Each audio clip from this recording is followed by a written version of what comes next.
नमस्कार दोस्तों, बहुत बहुत स्वागत है आपका आपके अपने चैनल में। तो बहुत बहुत स्वागत है आपका आपके अपने चैनल में। दोस्तों, इस वीडियो में हम यूपी ट्रिपल एससी की पूर्व परीक्षाओं में वर्ल्ड ज्योग्राफी यानी विश्व के भूगोल से संबंधित जो प्रश्न आए हैं उनको देखेंगे। तो ये सीरीज में भाग 1 और भाग 2 होगा। तो ये वीडियो भाग प्रथम का है। तो इस वीडियो में हम चर्चा करेंगे विश्व के भौतिक भूगोल की, विश्व की नदियों की, पर्वत और पहाड़ियों की, मरुस्थल और शुष्क क्षेत्रों की, वन खनिज संसाधन और विश्व का राजनीतिक भूगोल और जलवायु मौसम से संबंधित जो पूर्व यूपी ट्रिपल एससी की परीक्षाओं में प्रश्न आ चुके हैं उनको देखेंगे। अगले भाग में हम विश्व भूगोल के मिसलिनियस प्रश्नों को देखेंगे। ठीक है, तो चलिए शुरुआत करते हैं पहले प्रश्न के साथ। पहला प्रश्न है, यूरोप में कितने देश हैं? ठीक है, तो यूरोप में कितने देश हैं? पहला ऑप्शन है 28 देश, दूसरा ऑप्शन है 33 देश, तीसरा ऑप्शन है 44 देश और फोर्थ ऑप्शन है 30 देश। ठीक है, तो आपको बताना है यूरोप में कितने देश हैं। सही उत्तर हो जाएगा 44 देश। ठीक है, तो यूरोप में आप देख सकते हैं यूरोप का जो क्षेत्र है वो कितना लगता है।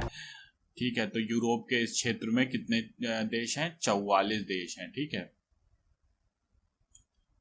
व्याख्या देख लेते हैं। यूरोप में कुल 44 देश हैं, परंतु रूस, साइप्रस, तुर्की, जॉर्जिया, अजरबैजान, आर्मेनिया, कजाकिस्तान का विस्तार यूरोप और एशिया दोनों में माना जाता है। इसे यूरेशिया भी कहा जाता है। ठीक है, और जिससे यूरोप में देशों की संख्या कितनी हो जाती है? 51 भी मानी जाती है। तो अगर हम यूरोप के साथ एशिया का जो यूरेशिया का पार्ट है, ठीक है, यूरेशिया का जो पार्ट है अगर उसको भी मिला लें तो देश कितने हो जाएंगे? 51 हो जाएंगे। ठीक है, और अगर हम सिर्फ यूरोप की बात करेंगे तो इसमें देश कितने हैं? 44 देश हो जाएंगे। अगला प्रश्न देखते हैं, निम्नलिखित में से कौन सी भूमि किसी भी देश के स्वामित्व में नहीं है? पहला ऑप्शन है वानुआतू, दूसरा ऑप्शन है अंटार्कटिका, तीसरा ऑप्शन है ग्रीनलैंड, चौथा ऑप्शन है सोलोमन द्वीप समूह। यह प्रश्न आया था यूपी ट्रिपल एससी अवर अधीनस्थ सेवा परीक्षा 2016 में।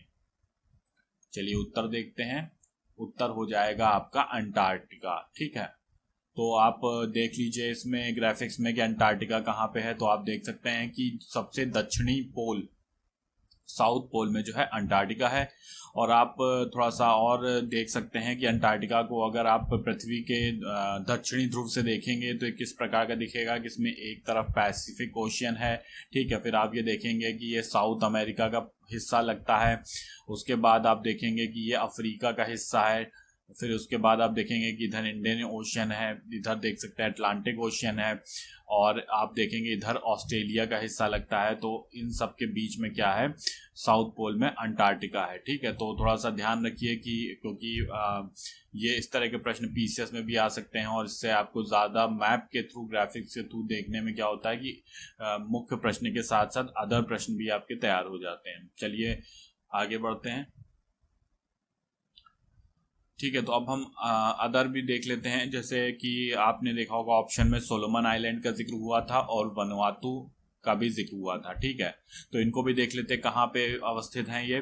तो आप देख सकते हैं कि सोलोमन आइलैंड और वनुआतू ये पैसिफिक ओशियन में ऑस्ट्रेलिया के पूर्व तरफ यानी ईस्टर्न साइड में अवस्थित हैं। ठीक है, तो ऑस्ट्रेलिया से जब आप पूर्व दिशा की ओर जाएंगे, ठीक है, तो आपको सोलोमन आइलैंड दिखेगा। सोलोमन आइलैंड के नीचे वनुआतू द्वीप है। ठीक है, और आप देख सकते हैं इधर नीचे तरफ न्यूजीलैंड है। ठीक है, तो ये द्वीप समूह कहाँ पे हैं? ये पैसिफिक ओशियन में अवस्थित हैं।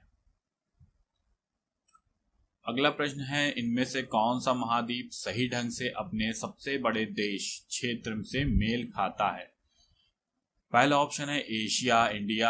ठीक है, तो आपको बताना है कि एक तरफ महाद्वीप दिए गए हैं और दूसरी तरफ देश दिया गया है, तो मेल बताना है कि कौन सा मेल खाता है सबसे बड़े क्षेत्र में। ठीक है, इसके बाद है अफ्रीका, कांगो, लोकतांत्रिक गणराज्य। इसके बाद है उत्तरी अमेरिका, इसके सामने दिया है संयुक्त राज्य अमेरिका। उसके बाद है दक्षिण अमेरिका, उसके सामने दिया है ब्राजील। तो आपको बताना है कि महाद्वीप में से सबसे बड़े देश के रूप में मेल खाता है। तो एक तरफ महाद्वीप, महाद्वीप का सबसे बड़ा देश कौन सा है आपको बताना है। तो देखिए उत्तर क्या हो जाएगा आपका? दक्षिण अमेरिका। ठीक है, तो दक्षिण अमेरिका का सबसे बड़ा देश कौन सा है? ब्राजील है। एशिया में देखिए इंडिया है लेकिन सबसे बड़ा नहीं है। इसी प्रकार अफ्रीका में कांगो जो है वो कांगो रिपब्लिक सबसे बड़ा तो नहीं है। उत्तरी अमेरिका में संयुक्त राज्य अमेरिका है लेकिन सबसे बड़ा नहीं है। इसकी व्याख्या देख लेते हैं। एशिया महाद्वीप क्षेत्र की फल की दृष्टि से सबसे बड़ा देश कौन सा है? चीन है। तो एशिया की बात करें तो सबसे बड़ा देश कौन सा हो गया? चीन हो गया। अफ्रीका महाद्वीप में सबसे बड़ा देश देखें तो कौन सा है? अल्जीरिया है। तो ये ध्यान रखिएगा कि अफ्रीका महाद्वीप में सबसे बड़ा कौन सा है? अल्जीरिया है। इसके बाद हम देखते हैं उत्तरी अमेरिका महाद्वीप में सबसे बड़ा देश कौन सा है? तो कनाडा है। ठीक है, तो उत्तरी अमेरिका में जो सबसे बड़ा देश है वो कनाडा है। अगला प्रश्न है, इनमें से किस महाद्वीप में सवाना घास के मैदान नहीं है? आपको बताना है। सवाना ग्रासलैंड नहीं है किस क्षेत्र में? पहला ऑप्शन अफ्रीका में, दूसरा ऑप्शन यूरोप में, तीसरा ऑप्शन अमेरिका में, चौथा ऑप्शन है ऑस्ट्रेलिया में। सही उत्तर देखते हैं। सही उत्तर हो जाएगा यूरोप। ठीक है, तो यूरोप में जो है वो सवाना ग्रासलैंड नहीं है, जबकि अफ्रीका में, अमेरिका में और ऑस्ट्रेलिया में है। ये प्रश्न आया था यूपी SSC विधान भवन रक्षक परीक्षा 2016 की प्रथम पाली में। व्याख्या देख लेते हैं इसकी। सवाना घास के मैदान जो है ये उष्णकटिबंधीय घास के मैदान होते हैं। ठीक है, तो ये ध्यान रखिएगा। जो उष्णकटिबंधीय वर्षा वनों और मरुस्थली बायोम के बीच लहरदार बिखरे घास मैदानों के रूप में पाए जाते हैं। सवाना घास के मैदान मुख्यतः कहाँ पाए जाते हैं? पूर्वी अफ्रीका में फैले हुए हैं। इसके अतिरिक्त ये घास के मैदान अमेरिका में भी, आप दक्षिण अमेरिका में अगर देखेंगे तो वेनेजुएला, ब्राजील, उरुग्वे, अर्जेंटीना आदि में पाए जाते हैं और ऑस्ट्रेलिया में भी पाए जाते हैं, जबकि यूरोप में सवाना घास के मैदान नहीं पाए जाते हैं। ठीक है, तो ये ध्यान रखिएगा। अगला देखते हैं महाद्वीप जिसे लैंड ऑफ गोल्डन फ्लीस के नाम से भी जाना जाता है। ठीक है, तो पहला ऑप्शन है यूरोप, दूसरा ऑप्शन है एशिया, तीसरा ऑप्शन अफ्रीका, चौथा ऑप्शन है ऑस्ट्रेलिया। तो किसे the land of golden fleece के नाम से भी जाना जाता है? किस महाद्वीप को बताना है। सही उत्तर देखते हैं। सही उत्तर हो जाएगा आपका ऑस्ट्रेलिया। ठीक है, तो ऑस्ट्रेलिया जो है इसको क्या कहा जाता है? The land of golden fleece के नाम से भी जाना जाता है। ये प्रश्न आया था यूपी SSC सम्मिलित अवर अधीनस्थ सेवा परीक्षा 2016 में। व्याख्या देख लेते हैं इसकी। ऑस्ट्रेलिया महाद्वीप को द गोल्डन फ्लीस के नाम से भी जाना जाता है क्योंकि ये ऊन उत्पादन के कारण, ठीक है, तो ऊन बहुत ज्यादा होती है यहाँ पे। ऊन उत्पादन के कारण ऑस्ट्रेलिया को क्या कहा जाता है? The land of golden fleece. अगला प्रश्न है, विश्व का चौथा सबसे बड़ा महाद्वीप कौन सा है? तो पहला ऑप्शन है अफ्रीका, दूसरा ऑप्शन है उत्तरी अमेरिका, तीसरा ऑप्शन है दक्षिण अमेरिका, चौथा ऑप्शन है एशिया। तो विश्व का चौथा सबसे बड़ा महाद्वीप कौन सा है? उत्तर देखते हैं। उत्तर हो जाएगा आपका दक्षिण अमेरिका। ठीक है, तो दक्षिणी अमेरिका जो है विश्व का 4th बड़ा महाद्वीप है। चलिए व्याख्या देख लेते हैं। क्षेत्रफल के आधार पर 7 महाद्वीप हैं। अब इनका क्रम देख लेते हैं किस क्रम में है। तो सबसे बड़ा है एशिया, उसके बाद है अफ्रीका, उसके बाद है उत्तरी अमेरिका, फिर है दक्षिणी अमेरिका, फिर है अंटार्कटिका, फिर है यूरोप, फिर है ऑस्ट्रेलिया। तो पहला क्रम हो गया एशिया का। ठीक है, इसके बाद क्रम है अफ्रीका का।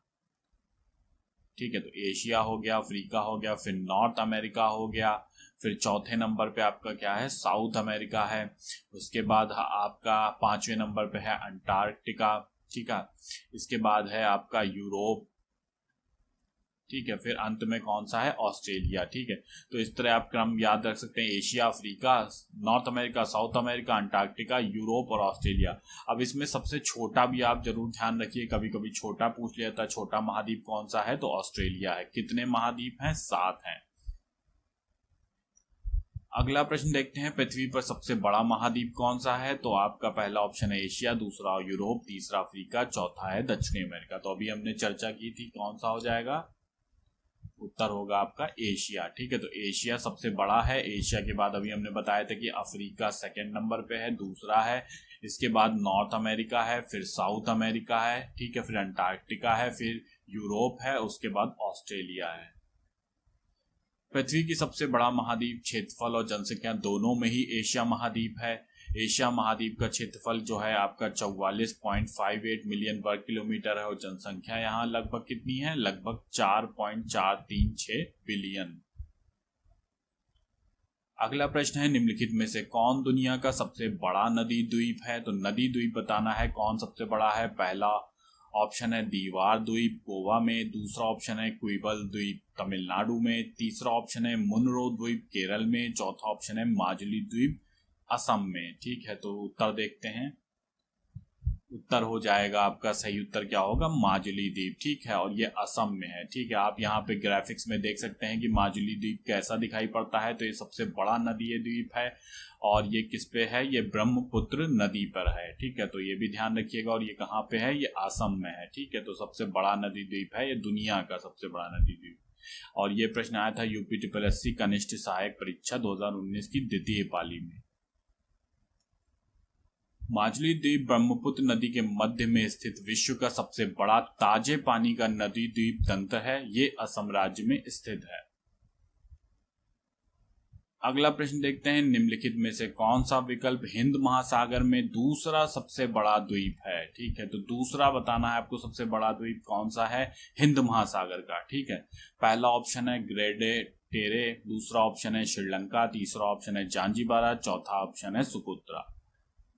चलिए उत्तर देखते हैं। तो दूसरा सबसे बड़ा महाद्वीप कौन सा हो जाएगा, श्रीलंका हो जाएगा। आप यहाँ ग्राफिक्स में देख सकते हैं हिंद महासागर का सबसे बड़ा दूसरा द्वीप जो है वो कौन सा होगा, श्रीलंका। अब आप हिंद महासागर देख सकते हैं। ठीक है, तो ये पूरा क्षेत्र जो है आपका हिंद महासागर का क्षेत्र लगता है।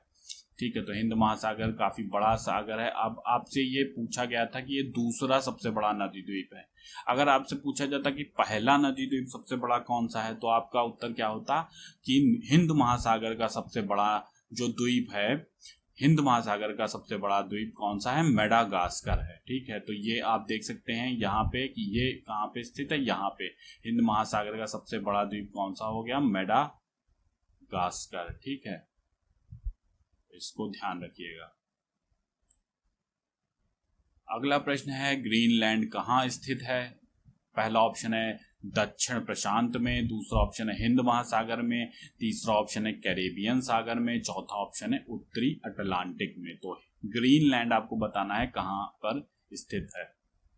उत्तर देखते हैं, ग्रीनलैंड जो है उत्तरी अटलांटिक क्षेत्र में स्थित है। और आप यहाँ पे हल्का सा ग्राफिक्स देख पा रहे होंगे, तो ये एरिया जो है, ये जो आपका ये वाला पोर्शन है, ठीक है, तो ये पोर्शन जो है ग्रीनलैंड कहलाता है। और ये किसके अंडर में है, ये डेनमार्क के अधिकार क्षेत्र में है। ठीक है, अगला प्रश्न देखते हैं, विश्व का सबसे बड़ा द्वीप कौन सा है। ठीक है, तो विश्व का सबसे बड़ा द्वीप बताना है। पहला ऑप्शन बोर्नियो, दूसरा ऑप्शन है अंडमान और निकोबार, तीसरा ऑप्शन है ग्रीनलैंड, चौथा ऑप्शन है सिंगापुर। तो सबसे बड़ा द्वीप कौन सा है, उत्तर देखते हैं, ग्रीनलैंड। ठीक है, तो ग्रीनलैंड जो है वो सबसे बड़ा द्वीप है।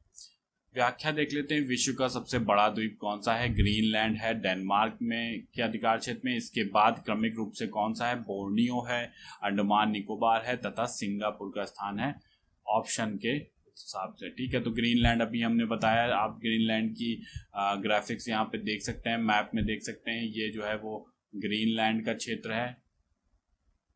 ठीक है, तो ग्रीनलैंड का क्षेत्र क्या है, ये जो है ग्रीनलैंड का क्षेत्र है। ठीक है, इसके बाद आपसे बोर्नियो पूछा जाएगा, तो बोर्नियो आपका प्रशांत महासागर क्षेत्र में लगेगा। ठीक है, और अंडमान आप जानते हैं इधर है भारत के पूर्व में।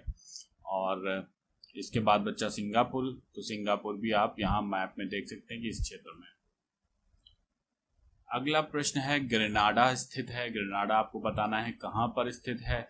पहला ऑप्शन है अरेबियन सागर में, दूसरा ऑप्शन है कैरेबियन सागर में, तीसरा ऑप्शन है चीन सागर में, चौथा ऑप्शन है उपयुक्त में से कोई नहीं। तो ग्रेनाडा कहाँ पर स्थित है, चलिए उत्तर देखते हैं। तो ग्रेनाडा जो है आपका कैरेबियन सागर में स्थित है। अब आप यहाँ पे ग्राफिक्स में देख सकते हैं, तो ये आप देखेंगे तो ये साउथ अमेरिका का क्षेत्र है। ठीक है, और आप इसमें देख सकते हैं ग्रेनाडा जो ये है, ग्रेनाडा द्वीप देख सकते हैं आप, ये ग्रेनाडा द्वीप है। और ये कहाँ पे है, कैरेबियन सागर के पास अवस्थित है, कैरेबियन सागर में स्थित है। ठीक है, इसके बाद एक और अटलांटिक ओशन भी लगता है। तो ग्रेनाडा आप देख लीजिए, कभी भूलेगा नहीं ग्राफिक्स में देखने के बाद।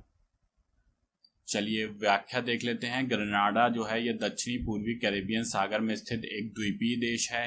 ग्रेनाडा जो है देश में 3 द्वीप शामिल हैं, ग्रेनाडा, कैरिकोव, पेटिट मार्टिनिक, जो विंडवर्ड द्वीप समूह के दक्षिणी छोर का निर्माण करते हैं। ग्रेनाडा को क्या कहते हैं? मसाला द्वीप के नाम से भी जाना जाता है। तो एक ये भी ध्यान रखिएगा कि ग्रेनाडा द्वीप को मसाला द्वीप भी कहते हैं।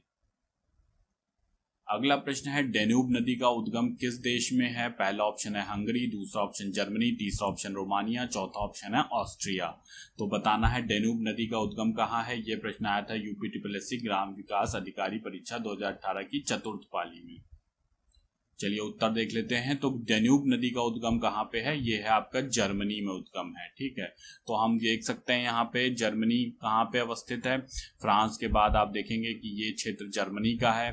ठीक है, और जर्मनी से डेन्यूब नदी का उद्गम होता है। व्याख्या देख लेते हैं। डेन्यूब नदी क्या है? मध्य यूरोप में बहने वाली एक नदी है। ये जर्मनी के ब्लैक फॉरेस्ट, तो ये ध्यान रखिएगा कि ब्लैक फॉरेस्ट से निकलती है। ठीक है, ब्लैक फॉरेस्ट के पहाड़ों में स्थित दोनाइशिंगन कस्बे के पास से निकलती है, फिर दक्षिण पूर्व को बहती है।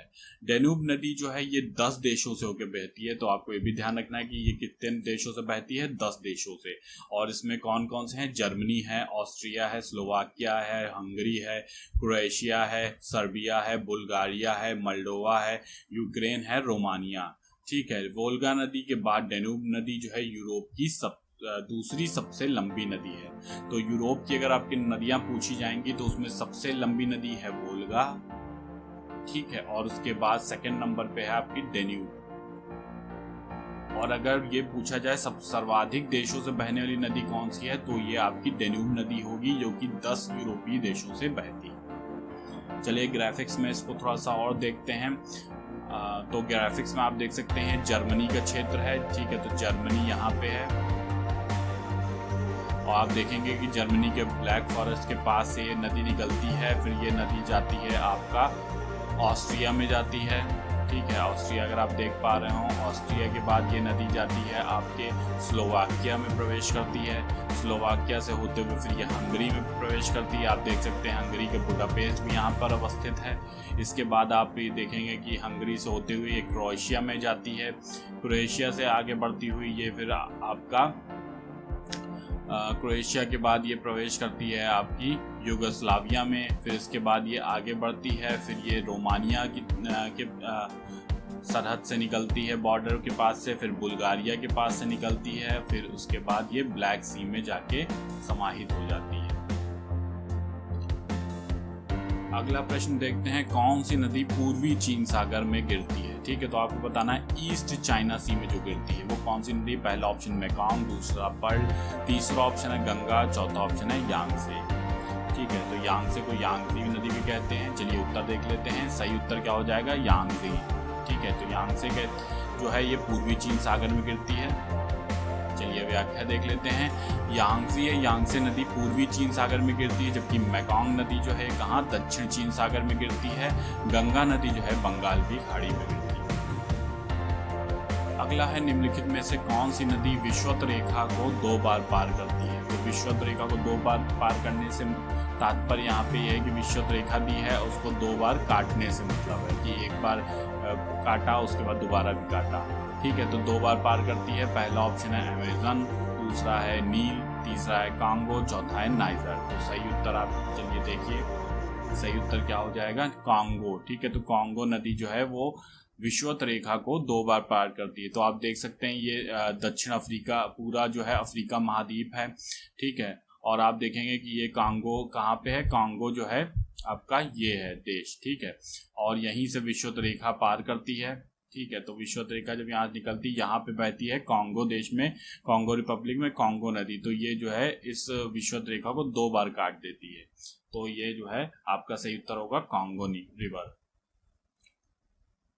व्याख्या देख लेते हैं। कांगो नदी जिसे प्रायः जायरे नदी के नाम से भी जाना जाता है। ठीक है, तो ये कंफ्यूज मत होइएगा। जायरे नदी अगर पूछा जाए या कांगो नदी पूछा जाए, बात एक ही है। विषुवत रेखा 2 को 2 बार पार करती है। यह जो है 47 किलोमीटर लंबी नदी है।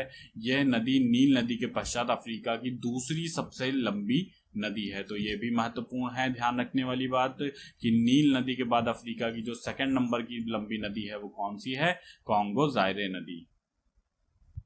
अगला देखते हैं निम्नलिखित में से दुनिया की सबसे तंग घाटी कौन सी है। पहला ऑप्शन है कॉपर कैनियन, दूसरा ऑप्शन है कोलका कैनियन, तीसरा ऑप्शन है फिश रिवर कैनियन, चौथा ऑप्शन है दी ग्रैंड कैनियन। तो बताना है कि दुनिया की सबसे तंग घाटी कौन सी है। चलिए उत्तर देख लेते हैं। सही उत्तर क्या हो जाएगा, द ग्रैंड कैनियन। ठीक है, तो आप यहाँ ग्राफिक्स में देख सकते हैं ये इस प्रकार की तंग घाटी दिखती है। जो घाटी ग्रैंड कैनियन है वो इस प्रकार की दिखती है और ये बहुत ही अलग अलग विचित्र विचित्र यहाँ पे स्थलाकृतियाँ बनी हुई हैं और ये बीच में कहीं कहीं पर इसमें जल भी प्रवाहित होता है। दुनिया की सबसे तंग घाटी world largest canyon the grand canyon America के एरिजोना प्रांत में है। तो ये ध्यान रखिएगा। इस प्रांत से होकर गुजरने वाली जो कोलोराडो नदी है, ठीक है, तो नदी कौन सी बहती है, कोलोराडो नदी ने बहती है, से बनी तंग गहरी घाटी द ग्रैंड कैनियन के नाम से जाना जाता है। ठीक है, अगला प्रश्न देखते हैं। विश्व का सबसे ऊंचा झरना कहाँ स्थित है, ये बताना है। पहला ऑप्शन है कनाडा, दूसरा ऑप्शन है गुयाना, तीसरा ऑप्शन है वेनेजुएला, चौथा ऑप्शन है ऑस्ट्रेलिया। तो कहाँ पर विश्व का सबसे ऊंचा झरना स्थित है, सही उत्तर हो जाएगा आपका वेनेजुएला में। ठीक है, तो वेनेजुएला में जो है विश्व का सबसे ऊंचा झरना स्थित है। आप वहाँ यहाँ पर देश की स्थिति देख सकते हैं। वेनेजुएला कहाँ पे है, ये दक्षिण अमेरिका का देश है। ठीक है, दक्षिण अमेरिका का देश है और आप देख सकते हैं कि ये क्षेत्र जो है ये विश्व का सबसे ऊंचा झरना यहाँ पे बहता है। चलिए व्याख्या देख लेते हैं। विश्व का सबसे ऊंचा झरना यानी वाटरफॉल कहाँ पे है, वेनेजुएला में है। इसका नाम क्या है, इसका नाम है एंजल। ठीक है, तो एंजल वाटरफॉल इसे कहते हैं और इसको सॉल्टो एंजल भी कहते हैं। ये कहाँ पे है, रियो करोनी नदी की सहायक नदी चुरुन नदी पर स्थित है। ठीक है, तो ये ध्यान रखना है कि ये किस पे है, रियो करोनी नदी की सहायक चुरुन नदी पर स्थित है। इसकी ऊंचाई कितनी है, 97 मीटर है। यह जलप्रपात जो है ये आपके वेनेजुएला के कनेमा नेशनल पार्क में स्थित है। तो ये भी ध्यान रखना है, कनेमा नेशनल पार्क कहाँ है, ये वेनेजुएला में है। यहाँ पे कौन सा वाटरफॉल है, एंजल वाटरफॉल है। एंजल वाटरफॉल किस नदी पे है, तो ये रियो करोनी नदी की सहायक नदी चुरुन नदी पर स्थित है। अगला प्रश्न देखते हैं। निम्नलिखित में से कौन सा दुनिया के सबसे ज्यादा ऊंचाई वाला झरना है, तो अभी हमने देखा। चलिए ऑप्शन देख लेते हैं। मुटराजी पहला ऑप्शन, दूसरा ऑप्शन मोंगे, तीसरा ऑप्शन टुगेला, तीसरा और चौथा ऑप्शन एंजल। सही उत्तर आपका हो जाएगा एंजल। ठीक, और आप यहाँ ग्राफिक्स में देख सकते हैं एंजल वाटरफॉल कुछ इस प्रकार का दिखाई पड़ता है। ठीक है, तो देखिए कितनी ऊंचाई से गिरता है। ठीक है, तो ये एंजल वाटरफॉल है। अगला प्रश्न है डोवर जल संधि जोड़ती है किन क्षेत्रों को जोड़ती है। पहला ऑप्शन है बाल्टिक सागर को एवं बोथनिया की खाड़ी को, दूसरा ऑप्शन है बिस्के की खाड़ी को और इंग्लिश चैनल को, तीसरा ऑप्शन है इंग्लिश चैनल को और उत्तर सागर को, और चौथा ऑप्शन है सेल्टिक सागर को आयरिश सागर से। तो बताना है कि डोवर जल संधि किसको जोड़ती है। सही उत्तर आपका क्या हो जाएगा, इंग्लिश चैनल को उत्तर सागर से जोड़ती है। तो आप यहाँ ग्राफिक्स में देख सकते हैं कि इंग्लिश चैनल कहाँ पे है, ये आपके यूरोपीय क्षेत्र में। आप यहाँ पे देख सकते हैं यूनाइटेड किंगडम है।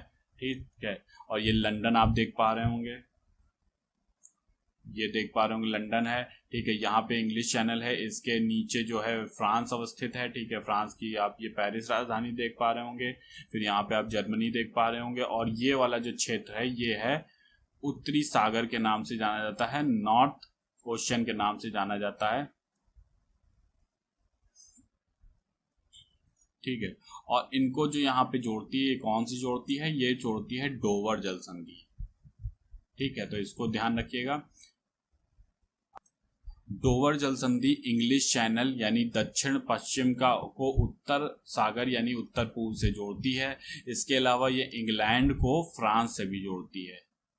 ठीक है, तो इंग्लैंड को फ्रांस से अलग करती है, जोड़ती है, बात एक ही है। तो बीच में स्थित है डोवर जल संधि।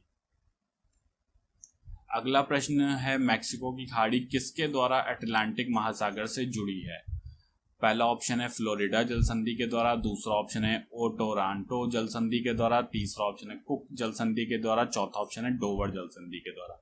तो अभी डोवर जल संधि को हम लोगों ने देख लिया है, तो ये तो ऑप्शन बिल्कुल नहीं होगा। चलिए सही उत्तर देखते हैं। सही उत्तर हो जाएगा फ्लोरिडा की जल संधि के द्वारा क्या जुड़ता है, मैक्सिको की खाड़ी द्वारा अटलांटिक महासागर जुड़ता है। अब आप ये देख सकते हैं यहाँ पे बहुत छोटा लिखा है, आपको नहीं दिख रहा होगा, ये गल्फ ऑफ मैक्सिको है। ठीक है, तो मैक्सिको की खाड़ी है। अब आप देखेंगे ये अमेरिका का क्षेत्र है, यहाँ पे बहुत छोटा है, नहीं दिख रहा है, लेकिन हम इसको लिख देते हैं, ये है फ्लोरिडा। ठीक है, ये है फ्लोरिडा। और यहाँ पे ये जो सागर आप देख रहे हैं, इस सागर का नाम आपका क्या है, अटलांटिक महासागर। ठीक है, तो इसका नाम क्या हो गया, अटलांटिक महासागर। ठीक है, और ये जो क्षेत्र को जोड़ रही है, तो यही जो क्षेत्र है ये कहलाता है फ्लोरिडा जल संधि, जो किसको जोड़ती है, गल्फ ऑफ मैक्सिको को जोड़ती है अटलांटिक सागर से। ठीक है, व्याख्या देख लेते हैं। मैक्सिको की खाड़ी अमेरिका और क्यूबा के बीच फ्लोरिडा जल संधि के माध्यम से अटलांटिक महासागर के हिस्से से जुड़ा है और कैरेबियाई सागर के पश्चिम में स्थित है। मैक्सिको उत्तरी अमेरिका महाद्वीप में संयुक्त राज्य अमेरिका के दक्षिण में स्थित एक स्वतंत्र देश है।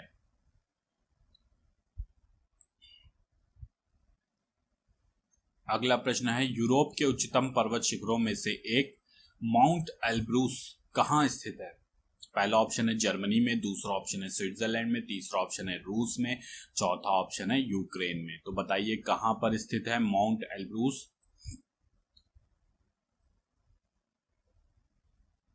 उत्तर हो जाएगा आपका रूस। ठीक है, तो यूरोप के उच्चतम पर्वत शिखरों में माउंट एल्ब्रूस कहाँ स्थित है, ये रूस में स्थित है। और आप यहाँ पर इसको देख सकते हैं फिगर में। व्याख्या देख लेते हैं। माउंट एल्ब्रूस पर्वत शिखर रूस में स्थित है। ये काकेशस पर्वत की सर्वोच्च चोटी है। तो जो ये आपका माउंट एल्ब्रूस है किसमें है, काकेशस जो पर्वत श्रृंखला है उसमें स्थित है। ये यूरोप का सबसे ऊंचा पर्वत है। एल्ब्रूस पर्वत एक शांत ज्वालामुखी है। काकेशस पर्वत एशिया और यूरोप महाद्वीप की सीमा पर स्थित है। तो ये आप सभी पॉइंट ध्यान रखिएगा, सभी पॉइंट बहुत इंपॉर्टेंट है कि यूरोप का सबसे ऊंचा पर्वत कौन सा है, माउंट एल्ब्रूस है, और ये एशिया और यूरोप महाद्वीप की सीमा पर स्थित है। अगला प्रश्न है, कौन सी पर्वत की चोटी पृथ्वी के केंद्र से दूरतम बिंदु है। ठीक है, तो दूर कौन सी है पृथ्वी के केंद्र से आपको बताना है। पहला ऑप्शन है माउंट पुंसेक जया, दूसरा ऑप्शन है माउंट चिम्ब्राजू, तीसरा ऑप्शन है माउंट किलिमंजारो, चौथा ऑप्शन है माउंट एकानकागुआ। सही उत्तर क्या हो जाएगा आपका, माउंट चिम्ब्राजो। ठीक है, तो देख लेते हैं माउंट चिम्ब्राजो कहाँ स्थित है। आप पहले ये दक्षिण अमेरिका का पार्ट देखिए। तो दक्षिण अमेरिका के पार्ट में आपको इक्वाडोर देखेंगे, तो इक्वाडोर देख सकते हैं आप। इक्वाडोर जो देश है इसी में है चिम्ब्राजो। ठीक है, चिम्ब्राजो जो आपका पर्वत चोटी है, माउंट है, ये माउंटेन चिम्ब्राजो इक्वाडोर में स्थित है। ठीक है, और ये पृथ्वी की चोटी पृथ्वी के केंद्र से दूरतम बिंदु पे। अब क्यों है इसकी व्याख्या देखते हैं। इक्वाडोर में स्थित माउंट चिम्ब्राजो एंडीज पर्वत की चोटी है। चिम्ब्राजो में पृथ्वी की त्रिज्या अधिकतम है। चूंकि पृथ्वी की गोलाभ आकृति के कारण विषुवत रेखा पर पृथ्वी की त्रिज्या अधिकतम होती है एवं चिम्ब्राजो विषुवत रेखा के सर्वाधिक निकट अवस्थित है। ठीक है, तो सर्वाधिक निकट होने के कारण ऊंची पर्वत चोटी भी है, अतः यह पृथ्वी के केंद्र से दूरतम बिंदु है। तो ये क्यों दूरतम बिंदु है, क्योंकि ये जो है विषुवत रेखा के, यहाँ पे आप देख सकते हैं इक्वाडोर से विषुवत रेखा जाती है। आप ये ध्यान रख लीजिए कि दक्षिण अमेरिका के 3 देश हैं जहाँ से विषुवत रेखा जाती है। उसका याद करने का तरीका क्या है, ECB, यानी कि इक्वाडोर। ठीक है, इक्वाडोर के बाद आपका आता है कोलंबिया और ब्राजील, इनसे जाती है विषुवत रेखा। तो इक्वाडोर से जब जाती है तो वहीं चिम्ब्राजो के पास से जाती है। तो ये इस वजह से चिम्ब्राजो जो है ये आपके पृथ्वी के केंद्र से विषुवत रेखा के सर्वाधिक निकट है। इसी कारण जो है पृथ्वी के केंद्र से दूरतम बिंदु है।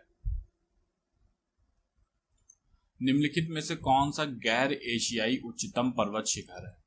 पहला ऑप्शन है किलिमंजारो पर्वत, दूसरा ऑप्शन है एल्ब्रूस पर्वत, तीसरा ऑप्शन है मैकिनली पर्वत, चौथा ऑप्शन है एकानकागुआ पर्वत। तो गैर एशियाई उच्चतम पर्वत शिखर कौन सा है। सही उत्तर आपका क्या हो जाएगा, एकांकागुआ पर्वत जो है ये उच्चतम पर्वत शिखर है अन्य में से। तो ये एकांकागुआ आप यहाँ पे देख सकते हैं ग्राफिक्स में। तो एकांकागुआ कहाँ पे है, ये आपके अर्जेंटीना और चिली की सीमा के पास अवस्थित है। ठीक है, तो एकांकागुआ आप देख सकते हैं अर्जेंटीना में अवस्थित है। अकांकागुआ पर्वत जो है एक गैर एशियाई उच्चतम पर्वत शिखर है। दक्षिण अमेरिका के एंडीज पर्वतमाला का सबसे ऊंचा पर्वत है। इसकी ऊंचाई आप देख सकते हैं कितनी है, 6,960 मीटर है, जिसे 22,837 फीट भी में कन्वर्टेड करें तो निकलेगा। किलिमंजारो जो है ये आपके अफ्रीका में है। एल्ब्रूस पर्वत हमने देखा था रूस में है। मैकिनली पर्वत जो है उत्तरी अमेरिका में स्थित है। ठीक है, और माउंट मैकिनली का नाम अब परिवर्तित करके क्या कर दिया गया है, माउंट डेनाली कर दिया गया है। विश्व की सबसे बड़ी पर्वत श्रृंखला कौन सी है? ठीक है, तो विश्व की सबसे बड़ी पर्वत श्रृंखला बताना है कौन सी है। पहला ऑप्शन है आल्प्स, दूसरा ऑप्शन है हिमालय काराकोरम, तीसरा ऑप्शन है एंडीज, चौथा ऑप्शन है तिब्बत। सही उत्तर क्या हो जाएगा, एंडीज जो है वो विश्व की सबसे बड़ी पर्वत श्रृंखला है। ठीक है, और आप यहाँ पे ग्राफिक्स में देख सकते हैं कि पूरा ये जो है ये दक्षिण अमेरिका है। ठीक है, ये दक्षिण अमेरिका का पार्ट है, और आप ये जो ब्राउन रंग से देख रहे हैं पूरी एंडीज पर्वत माला है। ठीक है, तो पूरी एंडीज पर्वत माला है जो कि आपका जो है विभिन्न देशों, इक्वाडोर से, ठीक है, कोलंबिया से, पेरू से, और आपका बोलिविया से, चिली से, अर्जेंटीना से में स्थित है। एंडीज पर्वत श्रृंखला विश्व की सबसे बड़ी पर्वत श्रृंखला है। ये दक्षिण अमेरिकी महाद्वीप के पश्चिमी तट पर उत्तर से दक्षिण तक ये 7200 किलोमीटर तक फैली है। इसकी सबसे ऊंची चोटी कौन सी, एकांकागुआ है। अगला प्रश्न देखते हैं, डॉकिंसबर्ग पर्वत किस देश में स्थित है। पहला ऑप्शन बोत्सवाना, दूसरा ऑप्शन नामीबिया, तीसरा ऑप्शन दक्षिण अफ्रीका, चौथा ऑप्शन है जाम्बिया। तो सही उत्तर आपका होगा दक्षिणी अफ्रीका। दक्षिण अफ्रीका होगा। तो आप यहाँ ग्राफिक में देख सकते हैं कि दक्षिण अफ्रीका ये है, और यहाँ पे आपका अवस्थित है डॉकिंसबर्ग पर्वत। ठीक है, तो डॉकिंसबर्ग पर्वत यहाँ पर अवस्थित है। व्याख्या देख लेते हैं। डॉकिंसबर्ग पर्वत श्रेणी दक्षिण अफ्रीका की सर्वोच्च पर्वत है। इसकी ऊंचाई कितनी है, 3,482 मीटर। इसका विस्तार जो है दक्षिण अफ्रीका एवं लोसोथो दो देशों में है। अगला प्रश्न है, माउंट किलिमंजारो किस देश में स्थित है। एक निष्क्रिय ज्वालामुखी है। तो माउंट किलिमंजारो कहाँ पर स्थित है। पहला ऑप्शन है तंजानिया, दूसरा ऑप्शन है कीनिया, तीसरा ऑप्शन है इथोपिया, चौथा ऑप्शन है घाना। कहाँ पे अवस्थित है, तो सही उत्तर हो जाएगा तंजानिया में अवस्थित है। आप यहाँ पे ग्राफिक्स में देख सकते हैं माउंट किलिमंजारो कुछ इस प्रकार का दिखाई पड़ता है। ठीक है, तो ये क्या है, ये एक निष्क्रिय ज्वालामुखी भी है। व्याख्या देख लेते हैं इसकी। माउंट किलिमंजारो तंजानिया की उत्तरी पूर्वी सीमा पर स्थित 5,895 मीटर ऊंचा एक निष्क्रिय ज्वालामुखी पर्वत है। इस पर्वत की सर्वोच्च चोटी ज्वालामुखी शंकु जो है वो कीबो है। कीबो जो है वो 5,895 मीटर ऊंची है, जो अफ्रीकी महाद्वीप की सर्वोच्च बिंदु है।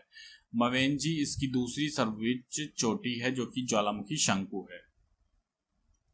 अगला प्रश्न है, कंचनजंगा विश्व में तीसरा सबसे बड़ा पर्वत है, किन देशों के बीच सीमा पर स्थित है।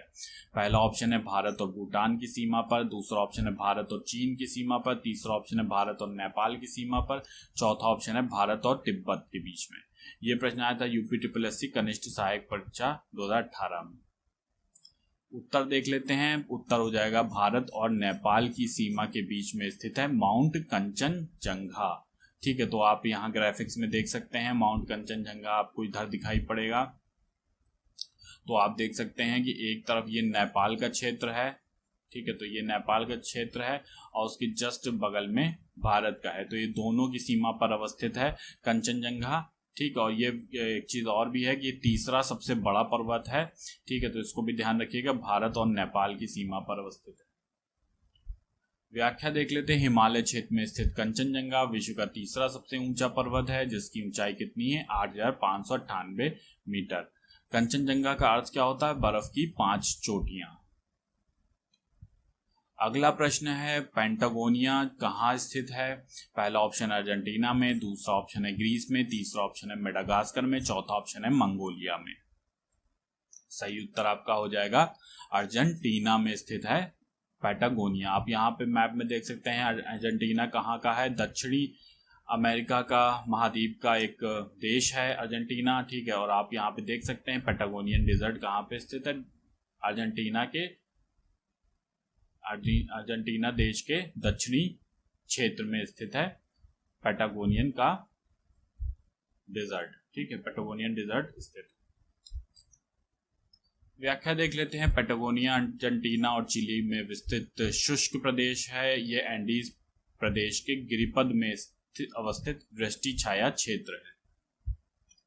अगला प्रश्न है तनामी रेगिस्तान निम्नलिखित में से किस देश में स्थित है? तो पहला ऑप्शन है चीन, दूसरा ऑप्शन है दक्षिण अफ्रीका, तीसरा ऑप्शन है ऑस्ट्रेलिया, चौथा ऑप्शन है भारत। तो कहाँ पे है तनामी रेगिस्तान? सही उत्तर आपका हो जाएगा ऑस्ट्रेलिया में है तनामी रेगिस्तान। आप यहाँ ग्राफिक्स में देख सकते हैं पूरा जो है ऑस्ट्रेलिया महाद्वीप है, ठीक है। और आप देख सकते हैं ऑस्ट्रेलिया देश में तनामी डिजर्ट कहाँ पे है, तनामी डिजर्ट यहाँ पे स्थित है। इसके अलावा भी कुछ महत्वपूर्ण डिजर्ट हैं, उनको भी देख लीजिए। ग्रेट सैंडी डिजर्ट, उसके अलावा गिब्सन डिजर्ट इंपॉर्टेंट है, ठीक है। गिब्सन डिजर्ट आप देख सकते हैं ऑस्ट्रेलिया में है। फिर ग्रेट विक्टोरिया डिजर्ट है। सिम्पसन डिजर्ट भी इंपॉर्टेंट है, सिम्पसन डिजर्ट आप देख लीजिए ऑस्ट्रेलिया में है, ठीक है। तो ये कुछ प्रमुख डिजर्ट हैं। अगला प्रश्न है कजाई कुम रेगिस्तान स्थित है कहाँ पे है? पहला ऑप्शन है सऊदी अरब, दूसरा ऑप्शन है उत्तरी ईरान, तीसरा ऑप्शन है उज्बेकिस्तान, चौथा ऑप्शन है तुर्कमेनिस्तान। तो बताना है कि कजाइल कुम रेगिस्तान जो है कहाँ पे स्थित है। ये प्रश्न आया था UPSSC अवर अधीनस्थ परीक्षा 2016 में। कजाइल कुम रेगिस्तान आप देख सकते हैं उज्बेकिस्तान में स्थित है। अब आप यहाँ ग्राफिक्स में देखिए तो उज्बेकिस्तान कहाँ पे है, उज्बेकिस्तान आप ये देख सकते हैं, ये उज्बेकिस्तान है। और इसमें कजाइल कुल जो डिजर्ट है वो आपका ये वाला जो क्षेत्र है वो कजाइल कुल डिजर्ट का क्षेत्र है, ठीक है, कजाइल कुम डिजर्ट है। इसके अलावा आप उज्बेकिस्तान के आस पड़ोस में भी देख सकते हैं, इनसे भी प्रश्न बन सकता है, जैसे तुर्कमेनिस्तान, ठीक है। तो तुर्कमेनिस्तान हो गया, उसके बगल में किर्गिस्तान है, कजाकिस्तान है, और यहाँ पे तजाकिस्तान है, ठीक है, अफगानिस्तान है, इधर ईरान है। तो ये सब देश भी साथ में देख लीजिए, कभी इनसे नहीं तो किसी और चीज़ से प्रश्न आ जाएगा, ठीक है। इसके अलावा आप देख सकते हैं कैस्पियन सी है, यहाँ पे अरल सी ये है, और आपका ये लेक बलाकाश है, ठीक है। तो ये हो गया आपका लेक बलाकाश। तो इस तरीके से आप ग्राफिक्स देख सकते हैं। व्याख्या देख लेते हैं। कजाइल कुम रेगिस्तान मध्य एशिया के उज्बेकिस्तान और कजाकिस्तान देशों में स्थित है।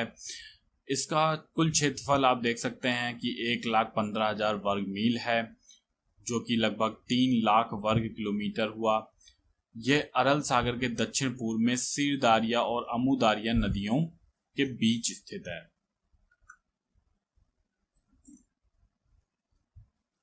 विश्व में सबसे बड़ा गर्म रेगिस्तान कौन सा है? तो पहला ऑप्शन है आपका थार, दूसरा ऑप्शन है सहारा, तीसरा ऑप्शन है गोबी, चौथा ऑप्शन है मोजावे। कौन सा सबसे बड़ा गर्म रेगिस्तान है? चलिए उत्तर देखते हैं। तो सहारा जो है वो सबसे बड़ा गर्म रेगिस्तान है। आप यहाँ ग्राफिक्स में देख सकते हैं सहारा डिजर्ट की फोटो है, और आप यहाँ पे ये अफ्रीका में स्थित है। और यहाँ पे आप देश भी देख सकते हैं कि वेस्टर्न सहारा देश जो है उसमें सहारा डिजर्ट लगता है, मोरक्को में लगता है इसका कुछ क्षेत्र, अल्जीरिया में भी है, मॉरिटानिया में भी है, और माली में भी है, ठीक है, ट्यूनीशिया में है, लीबिया में है, नाइजर में है, चाड में है, सूडान में है, इजिप्ट में है। तो ये सब देश जो हैं ये आपके सहारा डिजर्ट के क्षेत्र में आते हैं। तो ये देश भी बहुत इंपॉर्टेंट हैं। तो पूछा ये भी जा सकता है, कई ऑप्शन दे दिए गए और पूछा गया कि निम्न में से सहारा डिजर्ट कहाँ पर नहीं है। तो इस तरह के प्रश्न आपके UPSC हो, UPPCS हो, किसी भी परीक्षा में पूछे जा सकते हैं। इसलिए जो है अच्छे से इनको देखते चलिएगा। थोड़ी सी व्याख्या देख लेते हैं। विश्व का सबसे बड़ा गर्म रेगिस्तान सहारा है, जो कि उत्तरी अफ्रीका के उपोष्ण कटिबंधीय क्षेत्र में पड़ता है। इसका कुल क्षेत्रफल कितना है? 3.6 मिलियन वर्ग मील। अगला प्रश्न है मरुद्वीप संबंधित है किससे? पहला ऑप्शन है ग्लेशियर से, दूसरा रेगिस्तान, तीसरा द्वीप से, चौथा पर्वत से। यह प्रश्न आया था UPSSC सम्मिलित परीक्षा 2015 में। मरुद्वीप संबंधित है किससे? रेगिस्तान से। तो सही उत्तर क्या हो जाएगा? मरुद्वीप किसे कहते हैं? रेगिस्तान को कहते हैं। चलिए कुछ व्याख्या देख लेते हैं। मरुद्वीप जो है ये रेगिस्तान से संबंधित है। ये शुष्क क्षेत्र में मीठे पानी के स्रोत द्वारा निर्मित उपजाऊ क्षेत्र होता है। ये रेगिस्तानी क्षेत्र में उपजाऊ क्षेत्र होता है जहाँ पर खट्टे फल, कपास, खजूर, गेहूं, मक्का आदि उत्पादित किए जाते हैं। अगला प्रश्न देखते हैं, निम्नलिखित में से कौन सा देश आंशिक या पूर्ण रूप से सहारा रेगिस्तान में नहीं आता है। देखिए इसीलिए हम बताए थे कंट्रीज इंपॉर्टेंट हो जाते हैं मैप में जब भी आप पढ़ते हैं। देखिए पूछ भी लिया है आप देखिए ऑप्शन अल्जीरिया है, दूसरा ऑप्शन लीबिया है, तीसरा ऑप्शन नाइजीरिया है, चौथा ऑप्शन है मिस्र। तो आपको बताना है कौन सा सहारा रेगिस्तान में आंशिक या पूर्ण रूप से मतलब बिल्कुल भी नहीं आता है सहारा रेगिस्तान में। सही उत्तर क्या हो जाएगा आपका?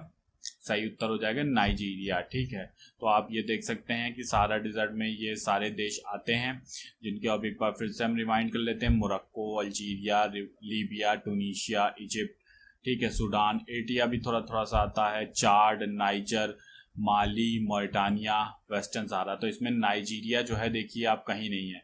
अब ये बात है कि नाइजीरिया फिर वो है कहाँ पे, तो मैप में आप देखेंगे नाइजर के नीचे जो है वो नाइजीरिया पड़ता है। इसमें लिखा नहीं है कहीं पे, लेकिन आप ये ध्यान रखिएगा, आप याद ऐसे रखिएगा कि नाइजर के नीचे नाइजीरिया पड़ता है। ठीक है, तो नाइजीरिया का जो क्षेत्र है वो आप ये वाला जो क्षेत्र है नाइजीरिया का देख सकते हैं कि ये क्षेत्र नाइजीरिया का है और इसमें सहारा डिजर्ट नहीं आता है। व्याख्या देख लेते हैं। सहारा रेगिस्तान विश्व का सबसे बड़ा इतर ध्रुवीय नॉन पोलर रेगिस्तान है। यह करीब 86 लाख वर्ग किलोमीटर क्षेत्र में फैला है। इस मरुस्थल का विस्तार क्षेत्र Algeria, Chad, Libya, Mauritania, Niger, Sudan, Tunisia, मिस्र, मोरक्को तक है। नाइजीरिया इसका विस्तार नहीं है।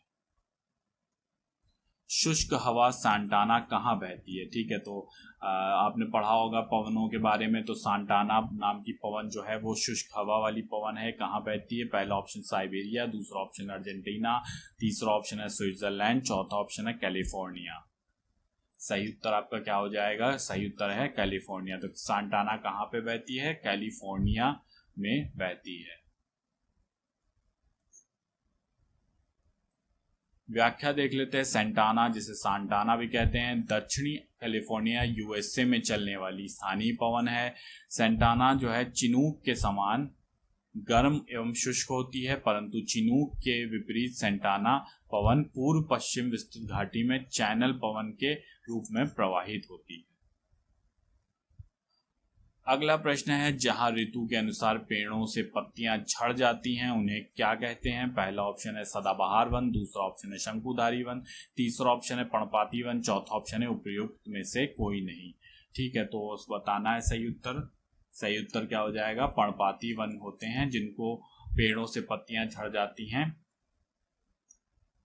इसकी व्याख्या देख लेते हैं। जहां ऋतु के अनुसार पेड़ों से पत्तियां झड़ जाती हैं उन्हें क्या कहते हैं? उन्हें कहते हैं पर्णपाती वन। तो इसको ध्यान रखिएगा, जहां पे पेड़ों से पत्तियां झड़ जाती हैं वो कहलाते हैं पर्णपाती वन। उत्तर भारत में समशीतोष्ण क्षेत्रों में ये शरद ऋतु में होता है। इस कारण उस मौसम को पतझड़ का मौसम भी कहा जाता है।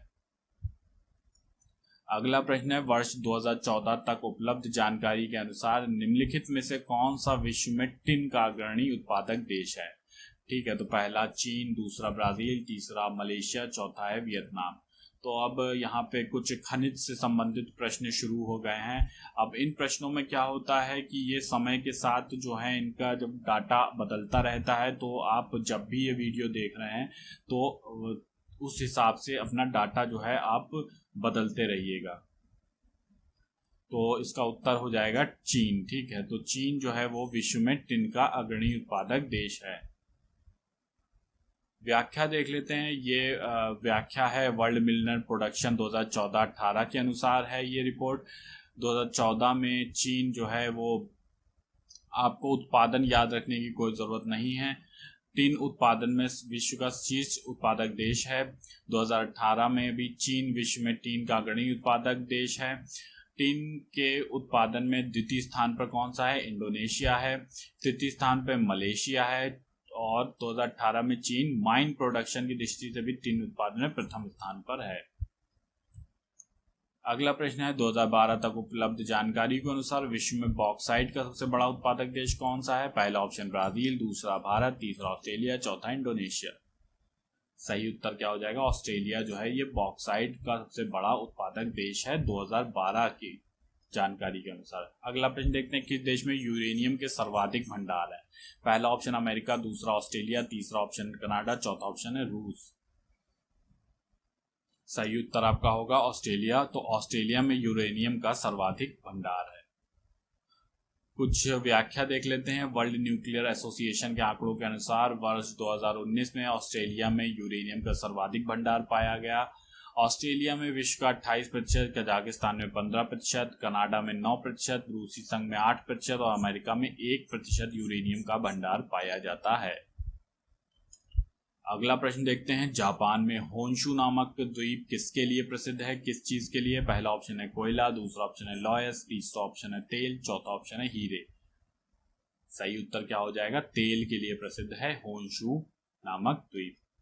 अगला प्रश्न है, कौन सा देश सर्वाधिक मरकरी का उत्पादन करता है? पहला ऑप्शन मैक्सिको, दूसरा ऑप्शन कनाडा, तीसरा ऑप्शन इटली, चौथा ऑप्शन जर्मनी। सही उत्तर क्या होगा? मैक्सिको जो है ये सर्वाधिक मरकरी का उत्पादन करता है। 2018 के आंकड़ों के अनुसार पहले स्थान पे चीन आ गया है, दूसरे स्थान पे मैक्सिको है। निम्नलिखित में से कौन सा उर्वरक खनिज नहीं है? पहला ऑप्शन नाइट्रेट, दूसरा फॉस्फेट, तीसरा टंगस्टन, चौथा पोटाश। तो उर्वरक खनिज नहीं है। सही उत्तर हो गया आपका टंगस्टन जो है वो उर्वरक खनिज नहीं है। व्याख्या देख लेते हैं। टंगस्टन जो है उर्वरक खनिज नहीं है, धूमिल श्वेत रंग की धातु है। टंगस्टन का उपयोग बिजली के बल्बों के तंतुओं बनाने में और काटने के औजार, शल्य चिकित्सा के यंत्र आदि मिश्र धातुओं में होता है, जबकि शेष जो है वो उर्वरक खनिज है। अगला प्रश्न है, विश्व में सोने का सर्वाधिक उत्पादन किस देश में होता है? पहला है दक्षिण अफ्रीका, दूसरा रूस, तीसरा चीन, चौथा ऑस्ट्रेलिया। तो सही उत्तर क्या होगा? सही उत्तर होगा आपका चीन। तो सर्वाधिक सोने का उत्पादन चीन में होता है। ये इसकी व्याख्या देख लेते हैं। वर्ल्ड मिनरल प्रोडक्शन 2014-18 के अनुसार प्रश्नकाल एवं वर्ष 2018 में चीन में विश्व में स्वर्ण में सर्वाधिक उत्पादन करता है। वर्ष 2017 में चीन की कुल वैश्विक उत्पादन का लगभग 13%, ऑस्ट्रेलिया का 9%, रूस में 8% और अमेरिका में 7% उत्पादित किया जाता है। अगला प्रश्न है, अजरबैजान जो कभी सोवियत संघ का एक हिस्सा था, निम्नलिखित में से कौन सी उसकी राजधानी है? तो बताना है कि अजरबैजान की कौन सी राजधानी है। पहला ऑप्शन उलान बटोर, दूसरा ऑप्शन कीव, तीसरा ऑप्शन बाकू, चौथा ताशकंद। तो अजरबैजान की राजधानी कौन सी है? बाकू जो है अजरबैजान की राजधानी है। अन्य की राजधानियां भी देख लेते हैं। तो उज्बेकिस्तान की राजधानी देखते हैं आप, ताशकंद है। मंगोलिया की राजधानी क्या है? ये उलान बटोर है। यूक्रेन की राजधानी क्या है? कीव है। ठीक है, तो ये भी इंपॉर्टेंट है, इनको भी ध्यान रखिएगा। मंगोलिया उलान बटोर, उज्बेकिस्तान ताशकंद, यूक्रेन कीव, और अभी हमने अजरबैजान की देखी। अगला प्रश्न है, वेनिस शहर जो नहरों और पुलों से युक्त है, निम्नलिखित में से किस देश में स्थित है? तो बताना है आपको वेनिस शहर जो है वो कहां पर किस देश में स्थित है। पहला ऑप्शन डेनमार्क, दूसरा स्कॉटलैंड, तीसरा फ्रांस, चौथा इटली। चलिए उत्तर देख लेते हैं। तो इटली में स्थित है वेनिस शहर। ठीक है, अब आप देखिए इटली का ये क्षेत्र आपने यूरोप का देखा होगा, तो ये हो गया इटली। अब आप इसमें वेनिस देखिए कहाँ पे है। वेनिस यहाँ पर स्थित है, और ये कौन सा सागर है? एड्रियाटिक सी सागर के तट पे है। तो ये भी ध्यान रखिएगा कि ये एड्रियाटिक सागर के तट पर स्थित है।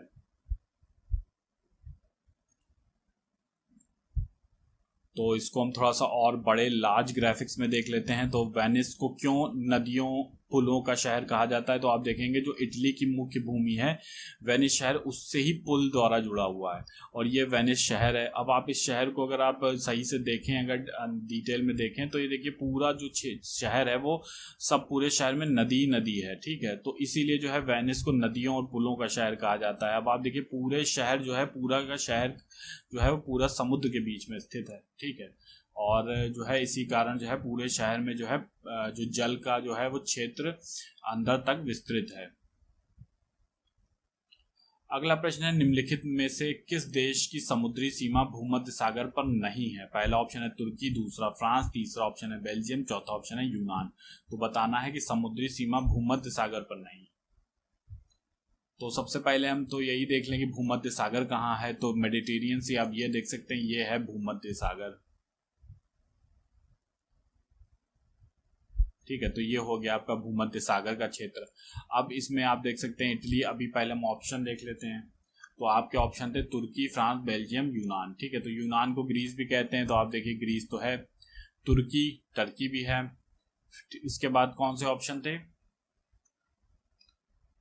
फ्रांस और बेल्जियम। तो आप देखेंगे कि फ्रांस जो है यहाँ पे लिखा नहीं है, हम लिख देते हैं जो ये क्षेत्र है ये है फ्रांस का क्षेत्र।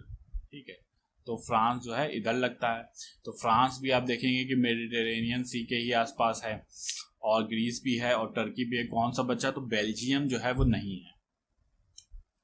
ठीक है, तो आप ये देख सकते हैं सही उत्तर क्या हो जाएगा? बेल्जियम। तो बेल्जियम जो है ये भूमध्य सागर पर नहीं है। अब बेल्जियम है कहाँ ये भी देख लिया जाए। तो बेल्जियम आप देख रहे होंगे, छोटा सा आपको दिख रहा होगा, तो ये पूरे यूरोप का मैप है। अब आप इसमें देखिए कि यहाँ पे फ्रांस है, यहाँ जर्मनी है, और यहाँ पे यूके है, और आपका ये बेल्जियम यहाँ पर अवस्थित है। ठीक है, और आप यहाँ पे देख सकते हैं कि ये पूरा मेडिटेरेनियन सी का हिस्सा है। तो इटली यहाँ पे है, ग्रीस यहाँ पे है, टर्की आपने देखा ये भी मेडिटेरियन सी को लगता है, स्पेन है, ये फ्रांस है। ठीक है, तो ये सब क्षेत्र लगते हैं।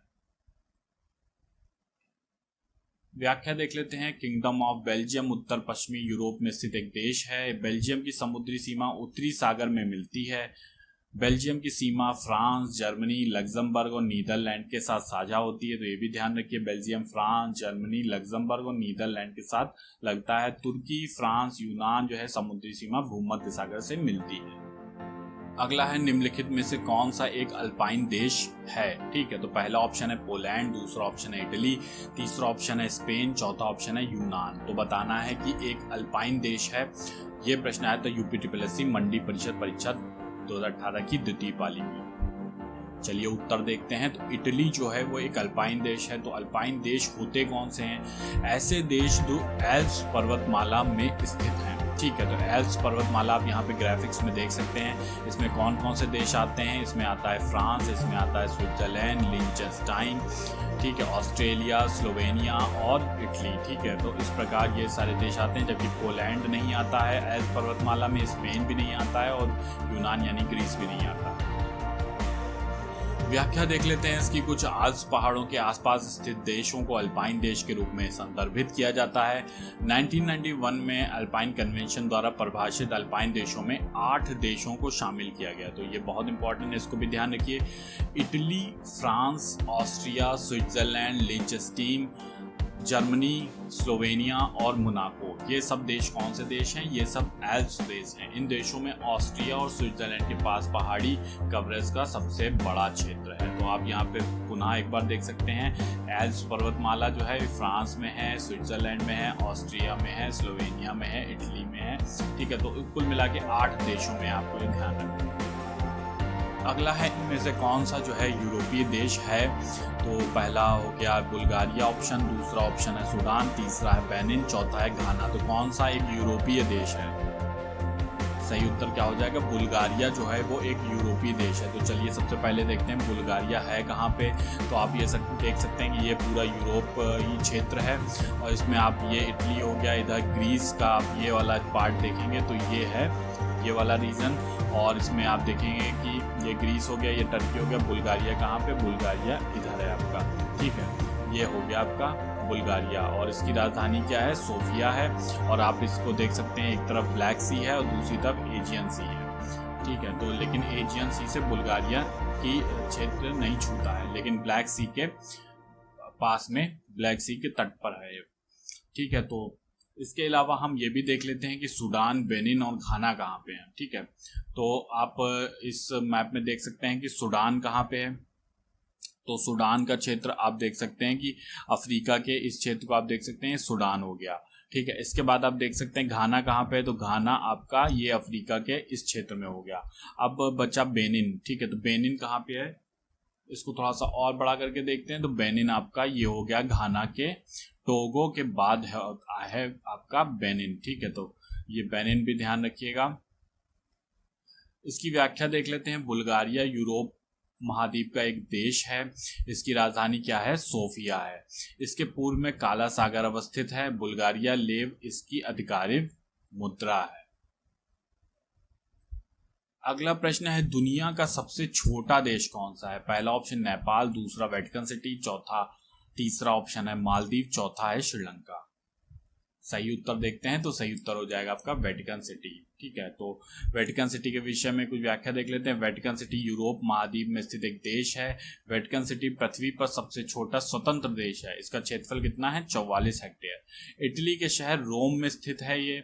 ईसाई धर्म के प्रमुख संप्रदाय रोमन कैथोलिक चर्च का यही केंद्र है और इस संप्रदाय के सर्वोच्च धर्मगुरु कौन होते हैं? पोप यहीं पे निवास करते हैं। इटली यहाँ पे है और यहाँ पर वेटिकन सिटी शहर है। ठीक है, रोम में।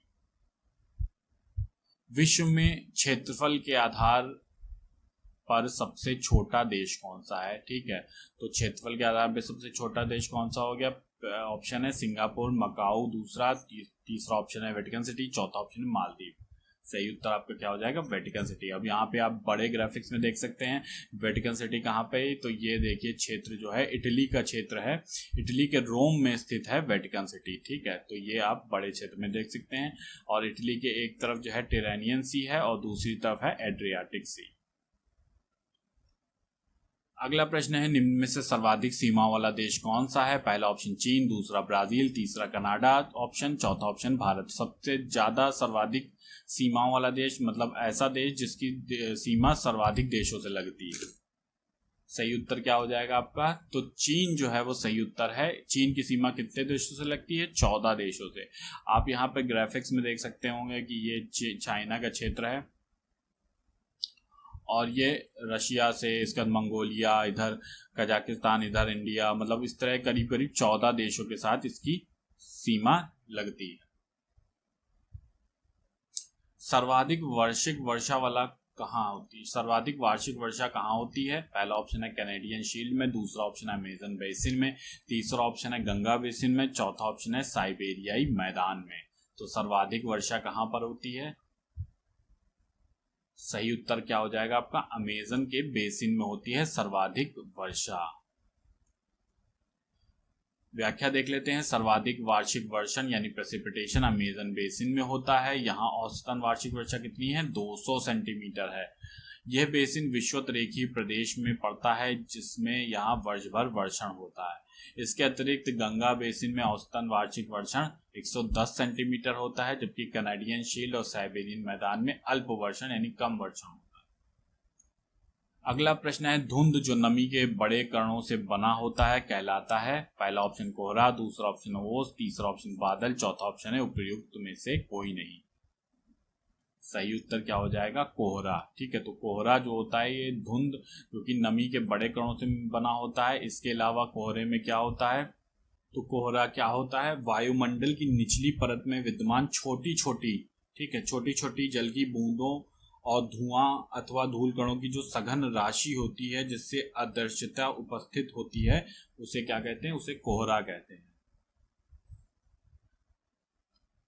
अगला प्रश्न है, टर्मिनल डॉपलर रडार TDR किस लिए प्रयुक्त किया जाता है? पहला ऑप्शन है मौसम की भविष्यवाणी के लिए, दूसरा ऑप्शन है खराब मौसम में हवाई जहाज को उतारने के लिए, तीसरा ऑप्शन है भूकंप का मापन के लिए, चौथा ऑप्शन है गहरे समुद्र में मार्गदर्शन के लिए। टर्मिनल डॉपलर रडार किस लिए प्रयुक्त होते हैं? खराब मौसम में जब हवाई जहाज को उतारना होता है। टर्मिनल डॉपलर रडार मुख्य रूप से खराब मौसम की जानकारी हासिल कर हवाई जहाजों को नीचे उतारने और टेक ऑफ में सहायता करता है। कुछ मौसम वैज्ञानिकों द्वारा TDR द्वारा एकत्र आंकड़ों का प्रयोग कर मौसम की भविष्यवाणी भी की जाती है। अगला प्रश्न है, निम्बस किस मेघ को दर्शाता है? पहला ऑप्शन है पंख की तरह लगने वाले, दूसरा ऑप्शन है ढेर की तरह लगने वाले, तीसरा ऑप्शन है वर्षा मेघ और चौथा ऑप्शन है ऊपर से गोलाकार लगने वाले। तो निम्बस किस प्रकार का क्लाउड होता है? निम्बस आप देख सकते हैं वर्षा मेघ होता है। जो वर्षा करते हैं आप ये देख सकते हैं ग्राफिक्स में कुछ इस प्रकार के दिखते हैं, ये वर्षा वाले मेघ होते हैं।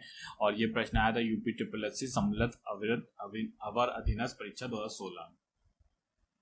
तो हम कुछ और देख लेते हैं। निम्बस स्टेटस आप देख सकते हैं। तो निम्बस क्लाउड क्या होते हैं? ये सर्वाधिक वर्षा वाले होते हैं। इनकी व्याख्या देख लेते हैं। निम्बस मेघ वर्षा मेघ से संबंधित हैं। ये बादल धरातल के अधिक नज़दीक पाए जाते हैं। तो आप यहाँ पे देख भी सकते हैं, ये धरातल है, ठीक है, इसके नीचे ये धरातल है और यहाँ पे अधिक नज़दीक होते हैं।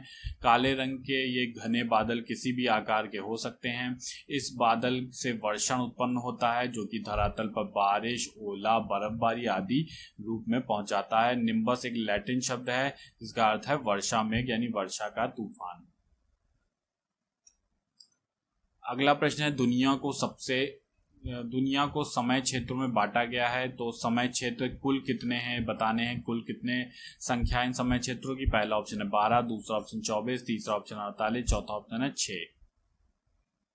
सही उत्तर क्या हो जाएगा? तो 24 जो है वो समय क्षेत्रों में बांटा गया है पूरी दुनिया को। तो आप देखेंगे कि जो ग्रीनविच मेरिडियन टाइम होता है उससे आप मिलाएंगे तो ये 12 इधर और 12 इधर, टोटल 24 क्षेत्रों में बांटा गया है। और इसमें भी आप देखेंगे जो सबसे सर्वाधिक जहाँ पे टाइम जोन है वो रशिया में है। रशिया में 11 जो है आपके समय क्षेत्र हैं सबसे ज़्यादा। ग्रीनविच मीन टाइम से भारतीय मानक समय कितना आगे है? पहला ऑप्शन है 4 घंटे 30 मिनट, दूसरा ऑप्शन है 5 घंटे, तीसरा ऑप्शन है 4 घंटे 45 मिनट, चौथा ऑप्शन है 5 घंटे 30 मिनट। सही उत्तर आपका होगा 5 घंटे 30 मिनट। तो व्याख्या देख लेते हैं। भारत के मानक समय का निर्धारण 82 डिग्री 30 मिनट पूर्व से किया जाता है, चूंकि दो देशांतरों के मध्य 4 मिनट का अंतर होता है, अतः भारतीय मानक समय ग्रीनविच मीन टाइम से 5 घंटा 30 मिनट आगे है। तो कैलकुलेशन जब हम इसका करेंगे तो इस प्रकार निकलेगा। उल्लेखनीय है कि ग्रीनविच मीन टाइम को 0 मानकर बाकी देशांतरों की गणना की जाती है तथा 0 के पूर्व और पश्चिम 180 डिग्री देशांतर रेखाएं खींची जाती हैं।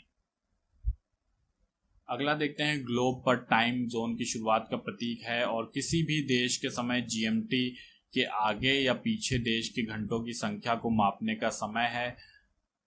ग्रीनविच निम्नलिखित में से किस शहर के पास स्थित है बताना है। पहला ऑप्शन लंदन, दूसरा एम्स्टर्डम, तीसरा शिकागो, चौथा न्यूयॉर्क। तो ग्रीनविच जो है वो कहाँ पर है?